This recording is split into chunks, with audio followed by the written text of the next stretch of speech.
Os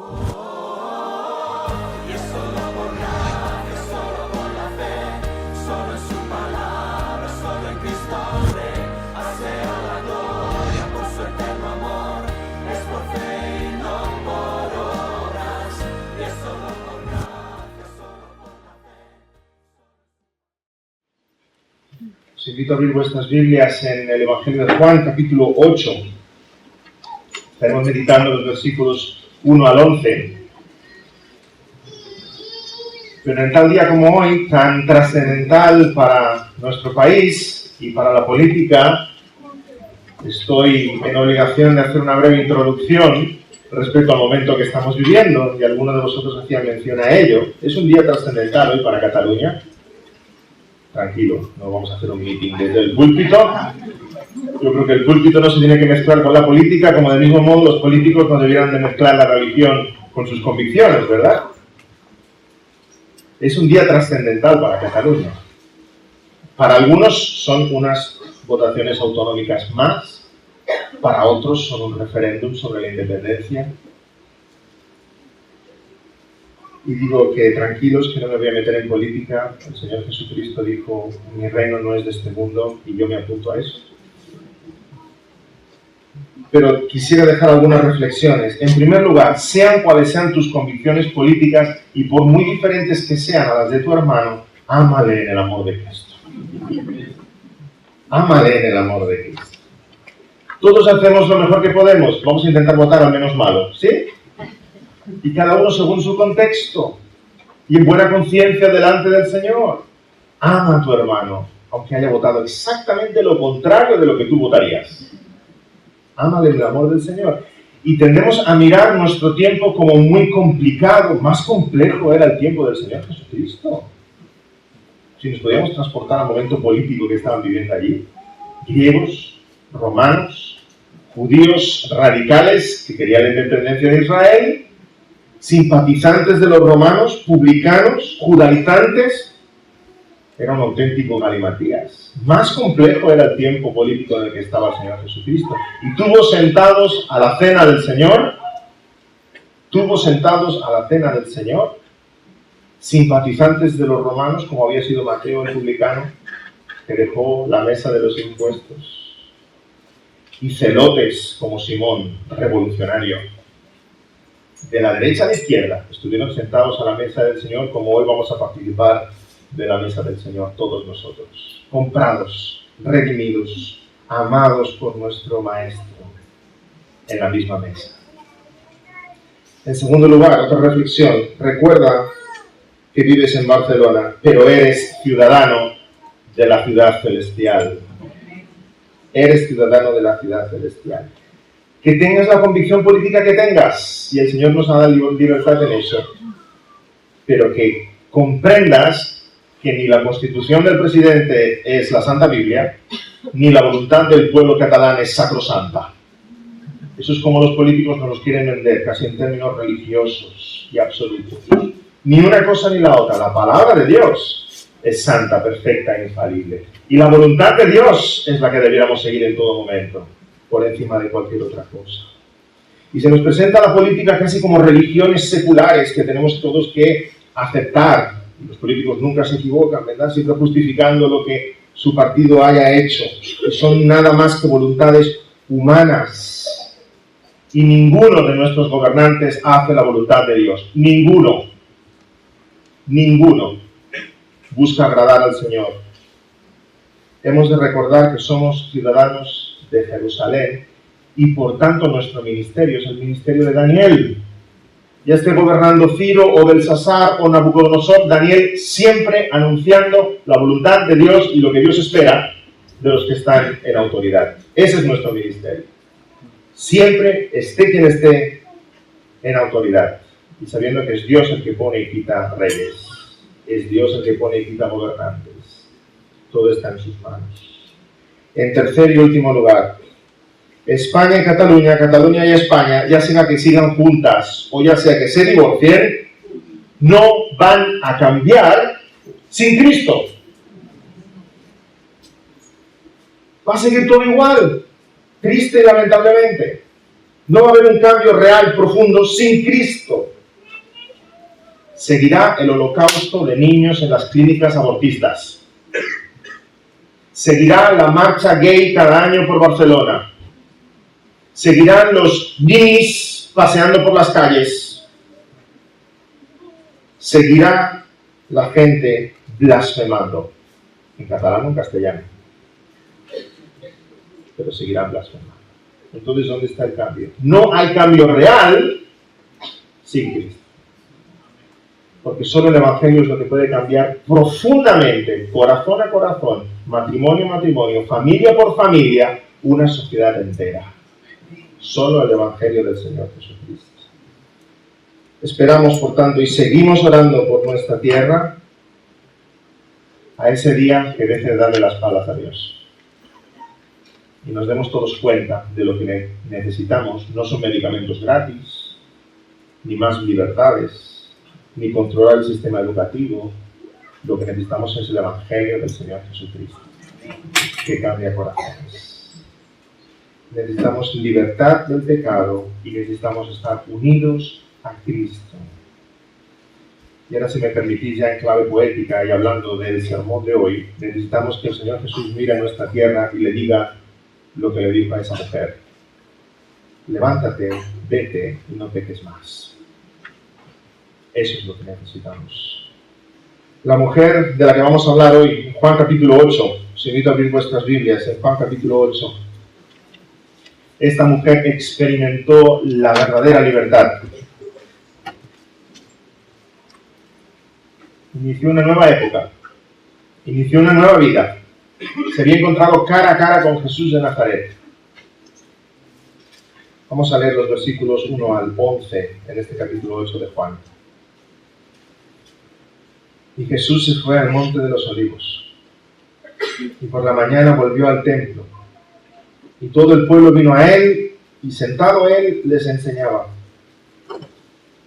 Entonces los escribas y los fariseos le trajeron una mujer sorprendida en adulterio, y poniéndola en medio, le dijeron: Maestro, esta mujer ha sido sorprendida en el acto mismo de adulterio, y en la ley nos mandó Moisés apedrear a tales mujeres.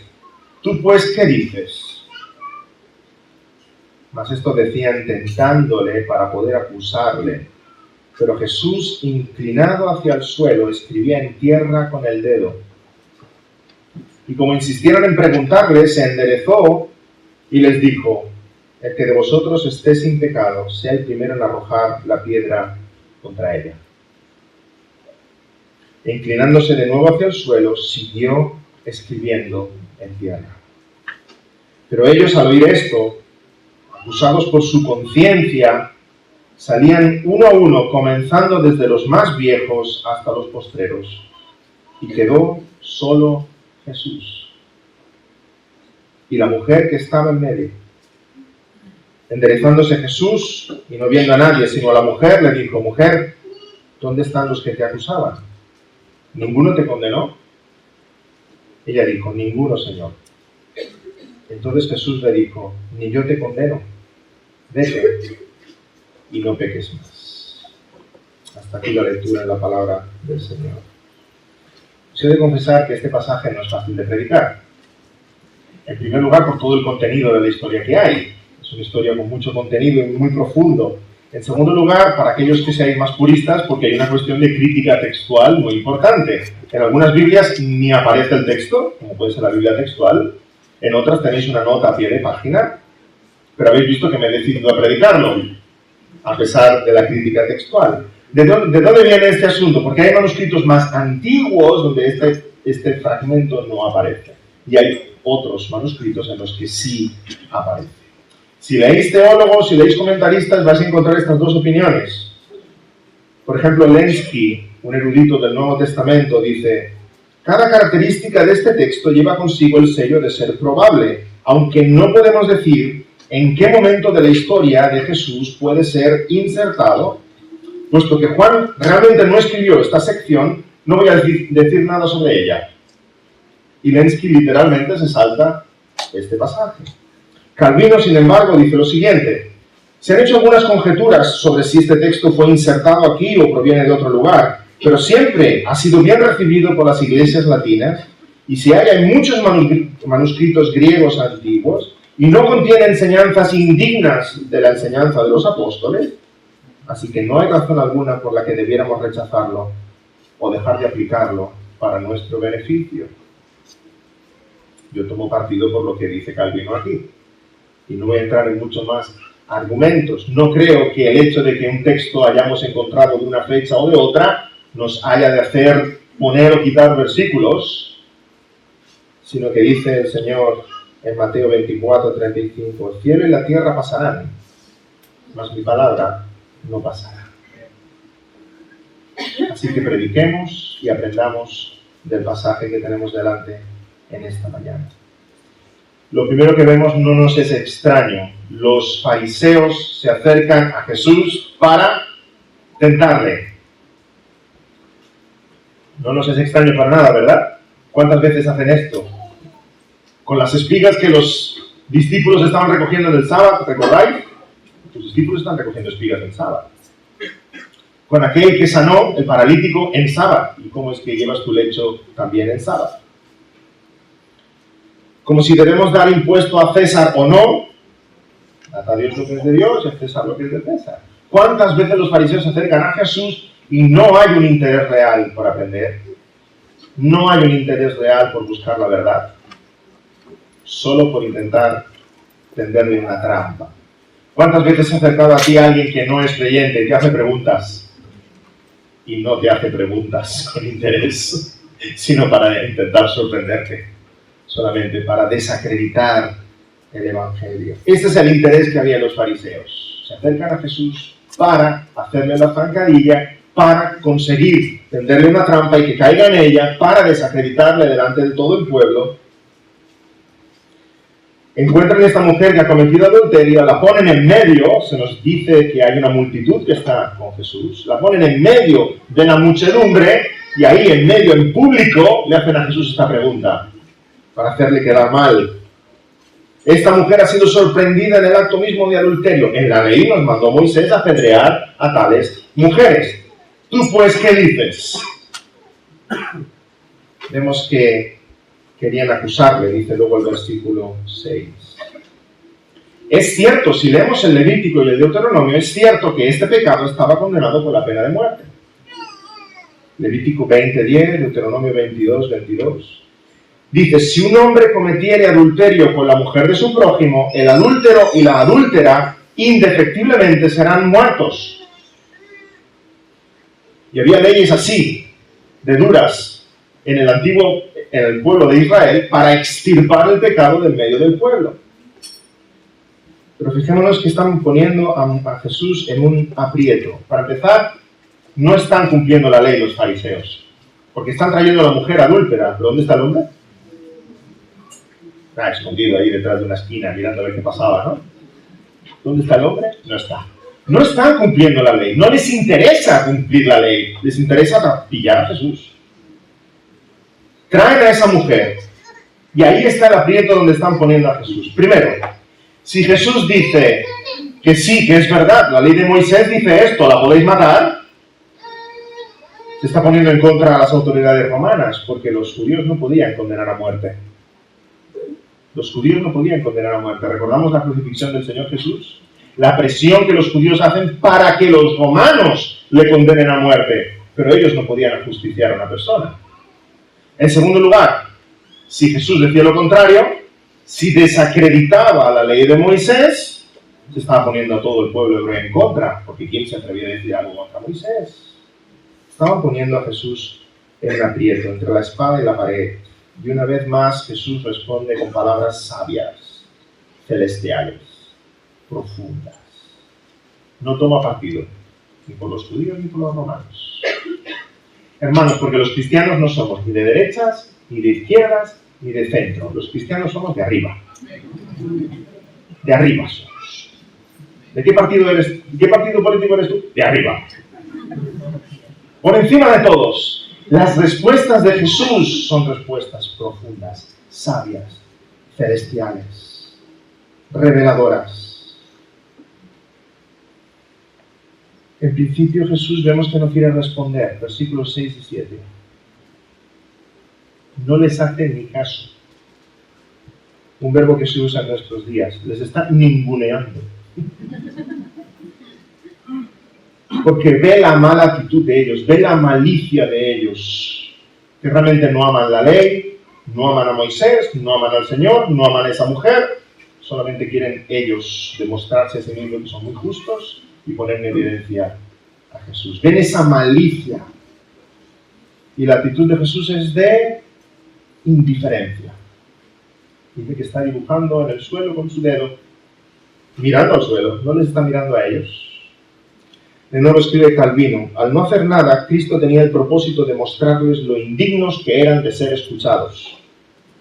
Al igual como si alguien al que se está hablando se dedica a escribir en una pared o te da la espalda y por cualquier otra señal te está mostrando que no te presta atención a lo que estás diciendo, es una señal de rechazo. Finalmente dice que ante la insistencia de ellos, Jesús les responde. Les responde de manera que ahora son ellos los que están cabizbajos. Los que gritaban después de la respuesta de Jesús callan. La que callaba después de la respuesta de Jesús habla. Los que se sentían limpios después de la respuesta de Jesús se van sucios. La que se sentía sucia después de la respuesta de Jesús se va a limpiar. ¿Cómo cambia la voz de Cristo las cosas? Y en medio de esta escena, permíteme hacerte una pregunta. En este hermoso relato, ¿qué personaje eres tú? Nos enseñaba un profesor en el seminario que el secreto, la clave para que un sermón vaya por una dirección o vaya por otra, es este. En este pasaje tenemos unos personajes y en la vida real tenemos unos personajes también. ¿Cuál de ellos eres tú? Nos gustaría compararnos con Jesús enseguida, ¿verdad? Entonces el sermón tendría que hablar sobre el perdón. Esa misma actitud del Señor Jesucristo es la que tú y yo hemos de tener. Acércate al pecador, aquel que es despreciado, y levántalo, perdónale. Nuestro sermón tendría que hablar solamente de nuestra actitud de perdón. Pero permíteme que haga exactamente ese sermón que no quieres escuchar. En esta mañana nos vamos a comparar con todos menos con Jesús. Porque al fin y al cabo Jesús es el único santo y puro y justo en este pasaje. Y tú y yo no lo somos, ¿verdad? Nos vamos a comparar con todos menos con Jesús en este pasaje de hoy. En primer lugar, tú y yo somos uno de la multitud. Levantando la voz y levantando la piedra. Tú y yo somos uno de esos, de la multitud. Ahí estamos, enojados contra el pecado de otro. Mira lo que ha hecho. ¿Cuántas veces nos ponemos así, verdad? Enfurismados, furibundos. Señor, mira lo que ha hecho. No lo vas a consentir, ¿verdad? Eso es pecado. Y no lanzamos piedras, pero a lo mejor lanzamos palabras que hacen más daño que las piedras. Y críticas, y chismes, y juicios, y miradas, y gestos, y actitudes. Has sorprendido a tu hermano en pecado y enseguida lo agarras y lo arrastras a los pies de Jesús. Dices, maestro, mira, por favor, no vas a consentir esto, ¿verdad? Esto es pecado, los pecadores van al infierno. ¿Quieres que lo eche al infierno? ¿Te ayudo, Señor? Nos reímos, pero es esa actitud la que tenemos cuando se peca, o, mejor dicho, cuando se nos peca, se ofende contra nosotros. Ese pecado imperdonable, aquello merece la condenación eterna. Señor, mira lo que ha hecho. Tenemos como un radar telescópico para ver el pecado de otros. ¡Wow! No se nos pasa ni uno, ¿verdad? Y luego cuando nos miramos a nuestro propio corazón, tenemos una miopía espiritual más profunda. No soy capaz de ver ni una manchita en mi corazón. Ceguera total. Maestro, ¿qué hago con este? Esa es nuestra actitud tantas veces. Imaginémonos esa muchedumbre gritando, con esa mujer en medio, asustada, con Jesús, no haciendo ni caso. En esa situación tantas veces nos vemos en nuestro día a día, con nuestros hijos, con nuestra esposa, con nuestro marido, con los hermanos en la iglesia. Cuánta falta de amor, qué religiosidad, cuánto fariseísmo hay aquí. Enseguida levantamos la mano y estamos dispuestos a tirar la piedra. Tú y yo somos uno de esos, de esa muchedumbre agitada. Cuando reaccionas así y no amas al hermano, no amas la ley del Señor, no amas la palabra, solamente te amas a ti mismo. Mira al Señor, eso sí que es pecado, y no lo mío. Y no lo mío. Pero hermanos, si te comparas con tu hermano para encontrar que en tu hermano hay más pecado que en tu propio corazón, este es el consuelo de los tontos. A ver, con las enfermedades no hacemos eso, ¿verdad? Imagina que estás enfermo. Y en vez de ir al médico, sales por la calle. Ahí preguntando a la gente a ver si encuentras uno más enfermo que tú. Y cuando encuentras uno más enfermo que tú, dices, ¡ah! Este sí que está enfermo. Lo sudado y sano. Y te vas a casa contento. ¿Qué le dirías a esta persona? No, necio. Tú también necesitas ir al médico. Tú también necesitas ir al médico. No te compares con tu hermano si sus pecados son rojos, verdes, amarillos, más grandes, pequeños. Da igual si un elefante es grande o un elefante es pequeño, sigue siendo un elefante. Si estás enfermo, muy enfermo, poco enfermo, estás enfermo. El veneno que corre por nuestras venas es el mismo, se llama pecado. Los síntomas serán diferentes, tu hermano pecará en una cosa, tú pecarás en otra. Pero estamos todos enfermos del pecado. Y necesitamos acudir al mismo médico.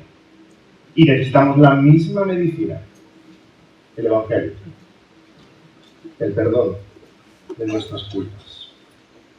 No encuentres alivio en comparar tu pecado con el pecado de otro. Tienes la misma enfermedad. Calla tu corazón cuando al mirar a tu hermano, tu corazón diga, qué inmaduro, qué pecador, qué irresponsable, qué necio, qué falta de santidad, qué falta de compromiso. Calla. Y mírate a ti mismo más. Mírate a ti mismo más.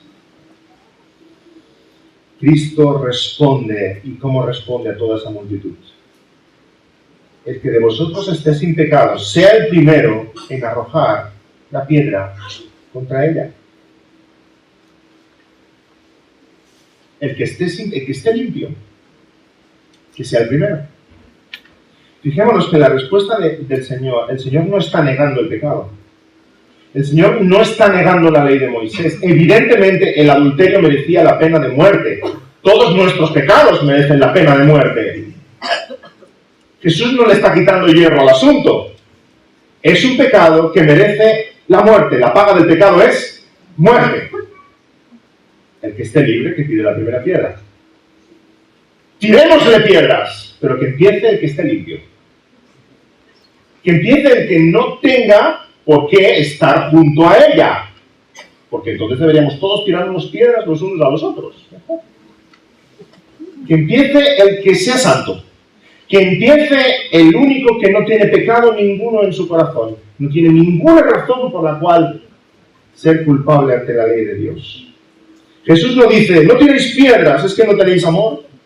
Jesús no dice, no tiréis piedras, que cada uno tenemos lo nuestro.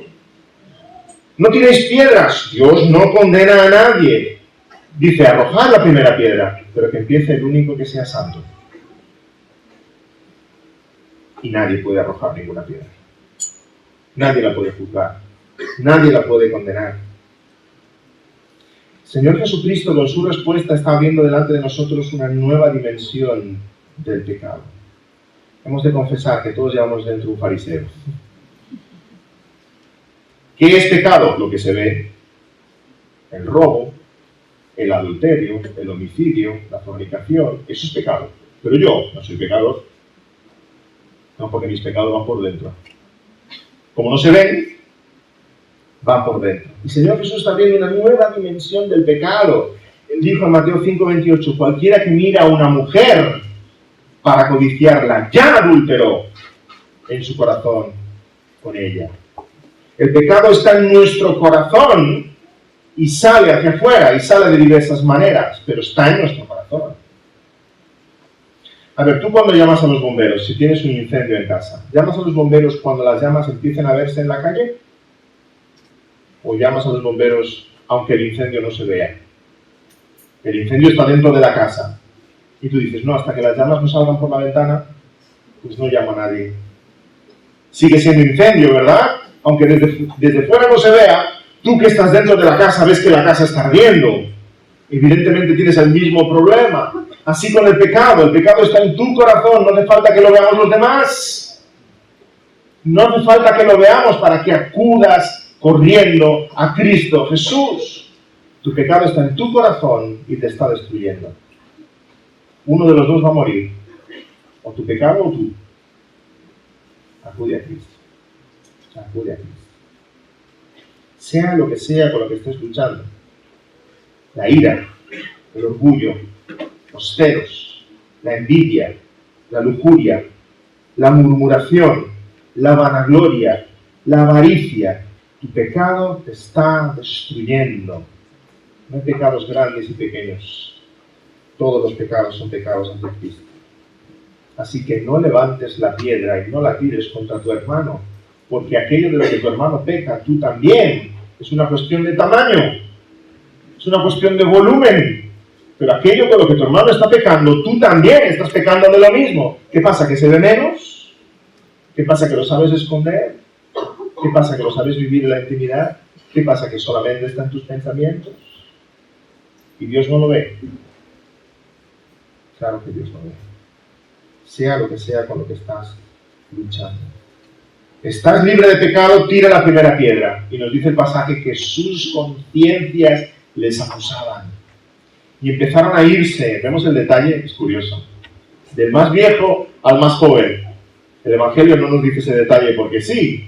Del más viejo al más joven. Y los que han vivido más años tienen más oportunidad de ser conscientes de lo mucho que han pecado. Ha habido más años, más oportunidades y más cosas que reprocharse a uno mismo. Del mayor al más joven empezaron a irse de aquel lugar. ¿Te sientes pecador? Ojalá seamos como estos, en este sentido, en que nuestra conciencia nos acusa. ¿Te sientes pecador? Deja la piedra. Deja la piedra. Y ven a los pies de Cristo, junto a esa mujer. Porque las palabras que va a oír ahora mismo son de perdón. Ven a los pies de Cristo junto a esa mujer. Como ella, tú también eres pecador. Y no niegues tu pecado, porque si niegas tu pecado, ya has pecado. Si niegas tu pecado, ya has pecado.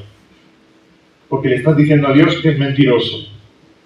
Si dices, yo no tengo pecado, ahí ya has pecado. Estás diciéndole a Dios mentiroso, dice 1 Juan capítulo 1. Si decimos que no tenemos pecado, nos engañamos a nosotros mismos y la verdad no está en nosotros. Si confesamos nuestros pecados, Él es fiel y justo para perdonar nuestros pecados y limpiarnos de toda maldad. Si decimos que no hemos pecado, le hacemos a Él mentiroso y su palabra no está en nosotros. En primer lugar, las palabras de Jesús están diciendo que estos hombres tienen pecado y por tanto no son quienes para juzgarla. Pero nos está diciendo también quién es el único que sí puede juzgarla. El justo, el limpio, el Señor Jesucristo. Les está diciendo a estos hombres, ¿quiénes os ha dicho a vosotros que sois jueces de esta? Si no tenéis pecado, tirad la primera piedra. Y ellos tienen que reconocer que no pueden. Porque solamente el que es 3 veces santo es el juez de nuestro corazón. El que es 3 veces santo. Y se acaban yendo. Se van uno a uno y solamente quedan Jesús y esta mujer. Solamente queda con esta mujer el único que sí es santo, el único que sí es limpio. El único que puede tirar la primera piedra es el que se queda con ella. Y Jesús, pudiendo tirar la primera piedra, no la tira. Y yo tampoco te condeno. Levántate, vete y no peques más. Repito que nos equivocamos si pensamos que Jesús está minimizando el pecado. Esa mujer es pecadora. Jesús perdona sus pecados. Porque la paga del pecado es muerte. Los que la juzgaban también merecen la muerte. Todos los que le están acusando. Todos merecían estar en medio para que Jesús tirara piedras. Pero Jesús no lo hace. Jesús la perdona. Jesús la libera. Y es impresionante leer este pasaje y ver la serenidad del Señor Jesús en situaciones en las que nosotros estaríamos nerviosos. Dice que está escribiendo con su dedo en el suelo. Me acuerdo cuando leo este pasaje, cuando Jesús está en medio de la tempestad con sus discípulos y está durmiendo. Pero Señor, ¿cómo puedes dormir en medio de la tempestad? Es imposible. A propósito está durmiendo para mostrarnos el nivel de quietud que tenía su corazón cuando los discípulos estaban asustados. Así nos pasa a nosotros. ¿Cómo nos asustamos? Pero qué serenidad tan profunda hay en nuestro Maestro. Qué serenidad, qué paz tan grande. Y es un detalle que no podemos pasar por alto. Dice el Evangelio que Jesús está sentado y está escribiendo con su dedo en el suelo. Escribiendo con su dedo en tierra. Mientras los fariseos le están recordando a él la ley de Moisés, no se dan cuenta de que el que está ahí dibujando con su dedo es ese mismo dedo el que escribió la ley de Moisés y se la entregó a Moisés. No se dan cuenta de la grandeza de aquel que tienen delante. Y lo repite 2 veces el Evangelio. Está escribiendo con su dedo. Es con su dedo que Dios escribió los 10 mandamientos y se los entregó a Moisés. Ese mismo es el dador de la ley. No es un hombre más. Es él el que ha escrito la ley. Dios mismo, hecho carne. Estos hombres no saben con quién están hablando. Él es el dador de la ley, el Señor de la ley, el juez santo que aplica la ley y es el Cordero perfecto que cumple la ley. La ley es suya. Y ahora vienen estos a darles lecciones. Y un día vendrá el Señor Jesucristo para que su ley sea cumplida, sea manifiesta, sea perfecta. Vendrá para juzgar. Y Cristo vendrá montando un caballo blanco y con todas sus huestes celestiales, tocando trompetas. Y las rodillas temblarán. Y el que pueda esconderse debajo de una montaña, se intentará esconder debajo de una montaña. Porque Dios vendrá con toda su santidad y su juicio a juzgar a los vivos y a los muertos. Y en ese día veremos la ira de Dios.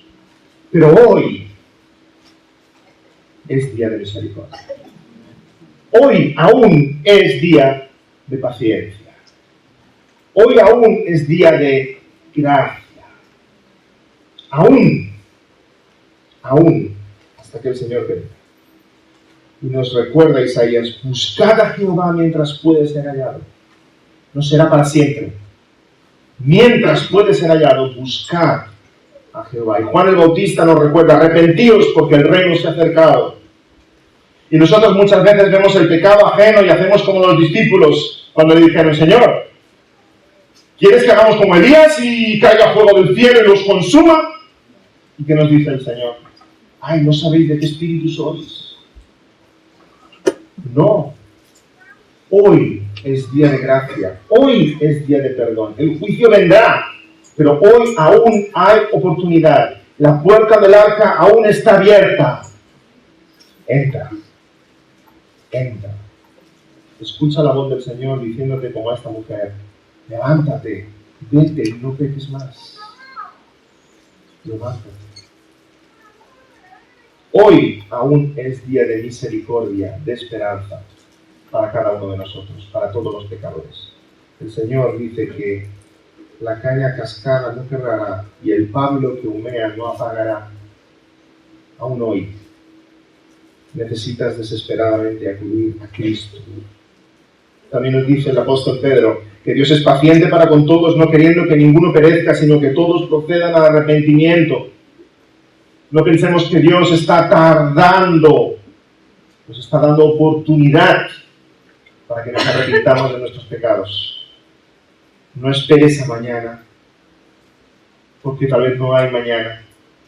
Y estás pensando tal vez, bueno, el Señor Jesucristo en 2000 años no ha venido aún, falta mucho para que venga. Tú no sabes cuándo Él viene, o no sabes cuándo tú vas. Puede ser que mañana estés tú delante del trono del Juez Supremo. Mañana. Somos frágiles como el cristal. Hoy estamos aquí y mañana ya no. No esperes a mañana porque tal vez no hay mañana.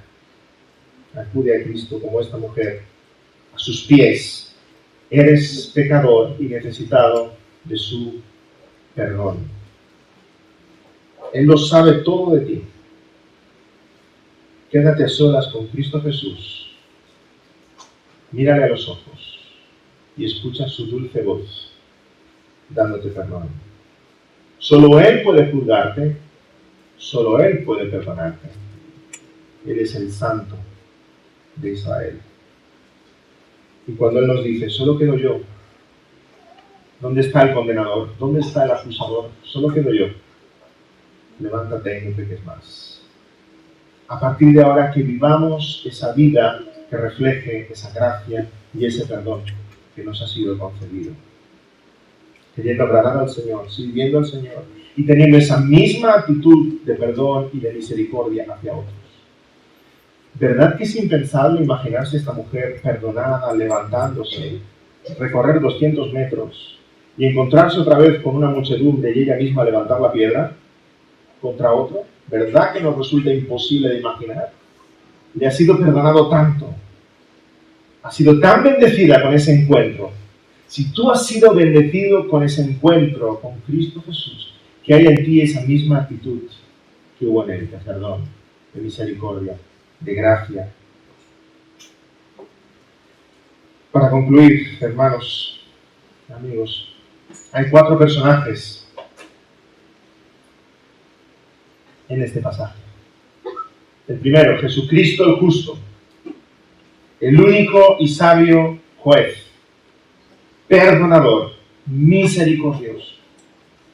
El segundo, pecadores ciegos, ciegos porque no pueden ver su propio pecado hasta que Jesús les dice algo y sus conciencias empiezan a acusarles. Pecadores ciegos, como tantas veces nosotros estamos ciegos a nuestro propio pecado, pero nos es muy fácil ver el pecado de otros. En tercer lugar, una pecadora perdonada, que es traída como culpable y se levanta como inocente.